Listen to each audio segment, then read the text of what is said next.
between human hair wigs and synthetic wigs is going to be, human hair is just like a natural head of hair. You will have to style it just like you do your own hair. A lot of times human hair wigs have to be colored, cut, and styled to your liking, so you do have to find a licensed professional that can help you create or get to your desired look. Synthetic would be maybe you need something really quick or maybe medical related hair loss. I would definitely suggest synthetic because it's ready to wear hair pretty much out of a box. If you're looking for something right away and you don't have time to have something ordered or maybe customized, you would definitely want to be looking for a synthetic wig. The biggest differences again would be the maintenance. Human hair would be just like taking care of our own human head of hair. Synthetic would be great because you can pretty much just take the wig out, it's ready to wear hair, shake it, and with minimal styling, it's ready to go. I personally, myself, am wearing a synthetic piece. As you can see, this is a wonderful piece, Salon inspired, with very, very minimal styling. I pretty much just put this up in a little clip, and for me, this is what I need because I am wearing a wig out of need, but most importantly, for my work. As a licensed cosmetologist and someone who's been wearing wigs for 20 years, it's very, very important for me to have hair that, if you will, is bulletproof. We get up really early, we work long hours, depending on the element, wherever we're working on location, whether it's rain, humidity, snow, heat, you always want to make sure that you're going to have a piece that's going to be best to your needs. If I were wearing a wig and I wanted to change the look consistently, then I would definitely choose human hair. Another thing that's very important to keep in mind is the lifespan, if you will, of each wig, human hair versus synthetic. Human hair could last you up to a good year if you take good care of it. May last less, may last longer, depending if there are services done to them chemically. If it's chemically altered, then of course that changes the lifespan. If you are wearing a synthetic wig, it's pretty much case by case, person by person, but just general rule of thumb, wigs last about 3 to maybe 4 months looking really, really great. And then it's time to get a new one because the fiber wears. So that is something that you do have to keep in mind, again, between the differences of human hair and synthetic.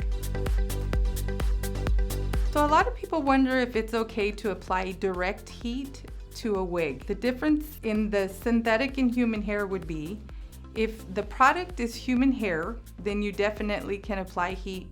And I always say with caution regardless, because even in our natural hair, if the implement, the curling iron, flat iron, whatever implement you're using, if it retains too much heat, it can damage our own hair.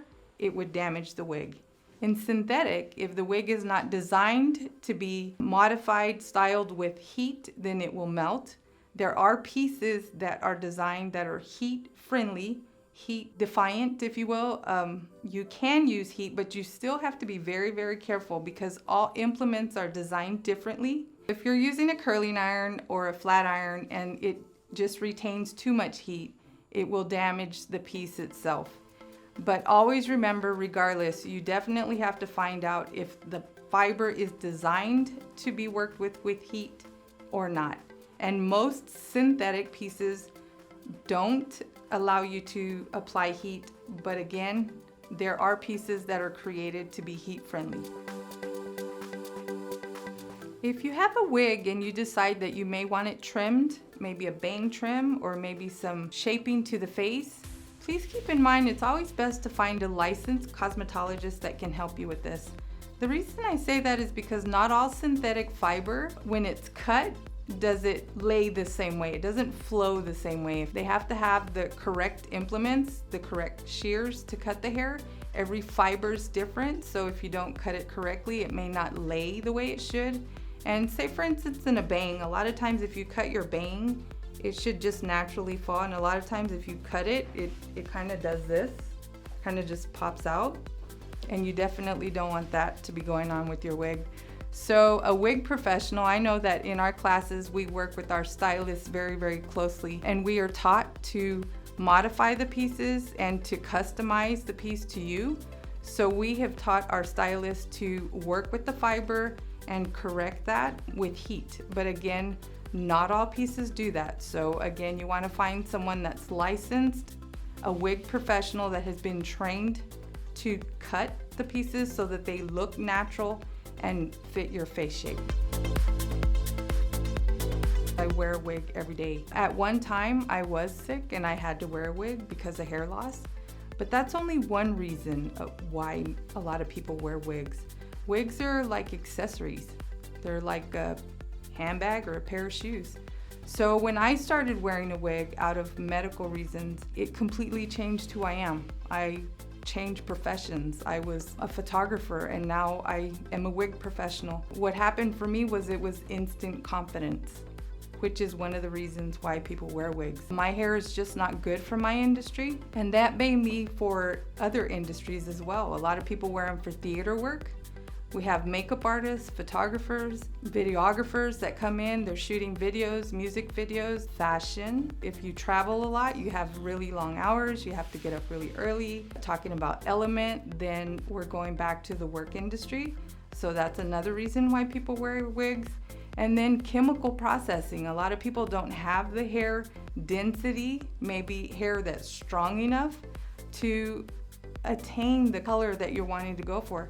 Say for instance, if I wanted to do my hair this color, my natural hair this color, for me, it would be impossible. It would be several visits to the salon and pretty much out of my price range. When I can just go in and buy this wig and pretty much pick it off the shelf, I can just kind of point up there and say, that's the look I want to go for today. So not all people wear wigs for medical reasons.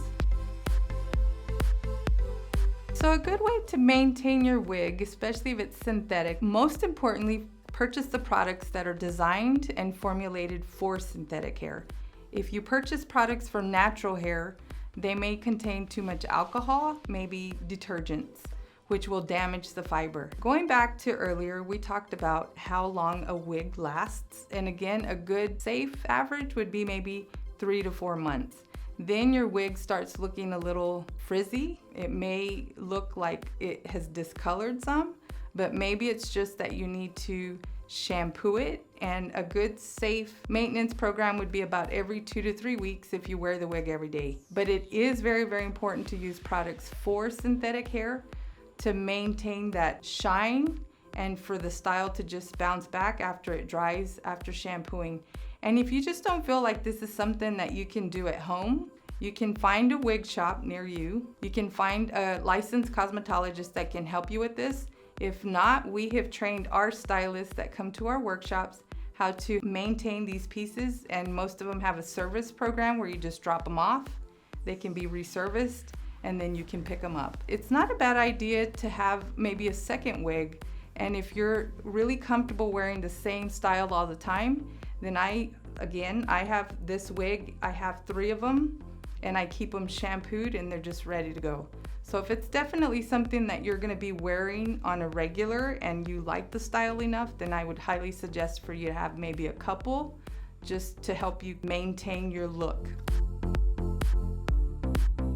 If you want to know if you should sleep in your wig, it's probably not a good idea. It would probably be best for you to take your wig off every day. I would highly suggest for you to take it on and off. Unless you've had something designed for extended wear, then these pieces are going to be put on and taken off every day. Because anytime that you're rubbing, whether it's on the pillow, on the back of your chair, in the car with the seat belt, any kind of friction against fabric, we'll call friction frizz, if you will.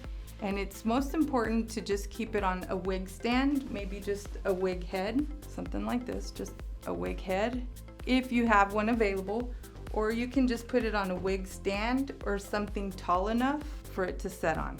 So to store your wig for traveling or for maybe overnight whenever you take it off, I would suggest a wig stand. This is our René of Paris wig stand. It's 2 pieces, and I'm just gonna take it and slide it together. Nice little stand, and it will hold something long because longer pieces are gonna be a little bit heavier. This wig stand is plastic and designed for overnight storage when you're not wearing it, Or you can also place the wig on here when you've shampooed it to air dry. I myself run on a treadmill. I've done aerobics. The one thing that I think would be most difficult and I really wouldn't suggest would be swimming. Now, if you're poolside and you're kind of just lounging and you have your feet in the water, not something to be fearful of. If it's saturated in chlorine, then just like our own hair may become discolored, it may damage the fiber. So that is something that I wouldn't suggest doing. The wigs are not necessarily designed for extended wear. We don't suggest for you to use glues or tapes or anything with our ready-to-wear pieces. But please keep in mind, most activities are gonna be safe for you to wear your wig.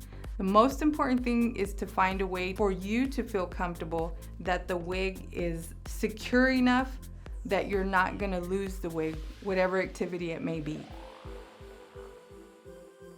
I basically wear a wig cap underneath, I put my wig on, and then I secure it with bobby pins. I'm not gonna say that it wouldn't be impossible to use tape to secure some of our pieces, especially our medical line that has polyurethane pieces that are designed for tape. The one thing I want you to know is that it's very, very important to find out from your doctor if it's okay for you to be using tapes or any types of glue if you decide to try to secure your wig with tape and glue. If you're under medical care, that is something that I would never advise to do. But as long as you find a way to keep your wig in place, whether it be the wig cap with bobby pins, I haven't really ever experienced myself losing my wig, if you know what I mean. I've never lost a wig, and I've been wearing them for 20 plus years. The only time I thought I was gonna lose it was when I was home in Texas on the bull. When your wig starts feeling not secure, where it feels like it's not, regardless of using the adjustments in the back, and you put it on and it just doesn't feel like it's comfortable and secure anymore, chances are it's time to get a new piece. The other thing that starts to happen, and it's very frustrating, that it becomes a little difficult to style the wig. It loses its shine, it becomes a little dry, the fiber becomes dry, and regardless of what styling aids you're using, it just doesn't bounce back and it doesn't look the way it looked whenever you originally purchased the style or started wearing the wig. That's when you know it's pretty much time to start looking for a different piece. And always remember, you can either order for the classic lines, you can reorder the same piece, or this is a great opportunity to look for a different look.